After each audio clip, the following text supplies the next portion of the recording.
It was another Thursday in America's ongoing political circus, and Donald Trump had decided the best way to celebrate was a gala at his private golf resort. The theme? Billionaire Daydreams.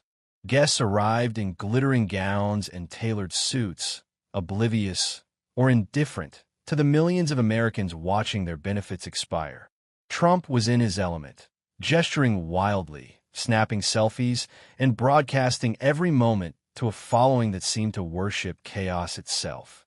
Mike Johnson, meanwhile, hovered near the edges of the spectacle, nodding politely as if he'd wandered into a gala by mistake and decided to play along.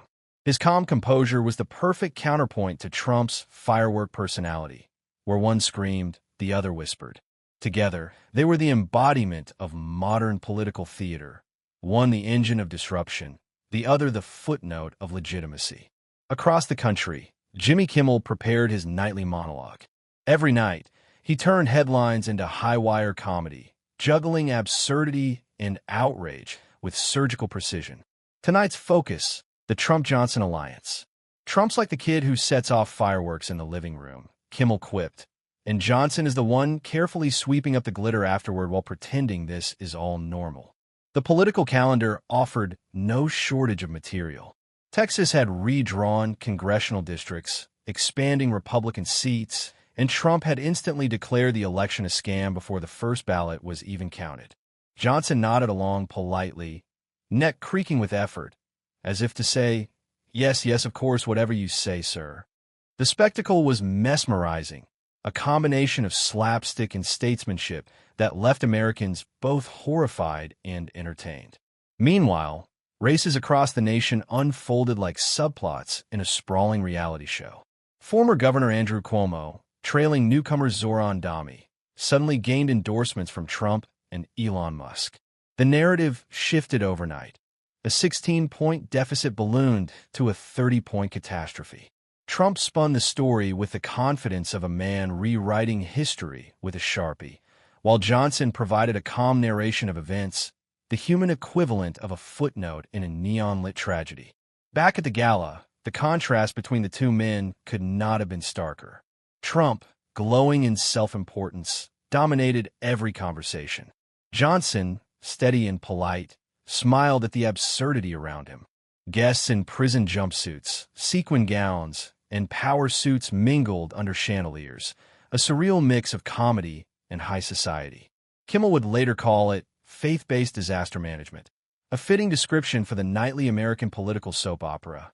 Trump's obsession with size, crowds, headlines, applause, drove the evening. He posed for photos with the fervor of a rock star entering a hotel lobby, leaving an invisible wake of property damage and ego bruises.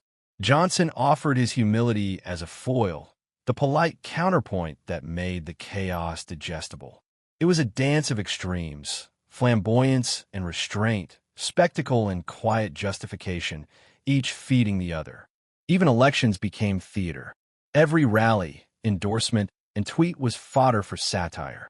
Kimmel dissected it nightly. Trump the drama, Johnson the calm, America the audience. The duo's alliance was a masterclass in contrast, a moving picture of chaos and order locked in perpetual synchronization. Politics, once dull and procedural, had become a traveling circus, a stage where every misstep and triumph was amplified for the nation's amusement. By the time the gala ended and Trump's helicopter roared into the night sky, Johnson quietly thanked staff, smiled at reporters, and disappeared into the background. The party was over, but the spectacle would continue. Across the country, millions watched, laughed, cried, and shook their heads. Trump remained a magnet of attention, larger than life, impossible to ignore. Johnson, ever the patient sidekick, reminded everyone that even in chaos, there's a rhythm, a quiet counterpoint in the theater of modern American politics. And somewhere in Los Angeles, Kimmel typed his closing line, "Trump is the headline, Johnson is the footnote, and America, well, America just keeps tuning in."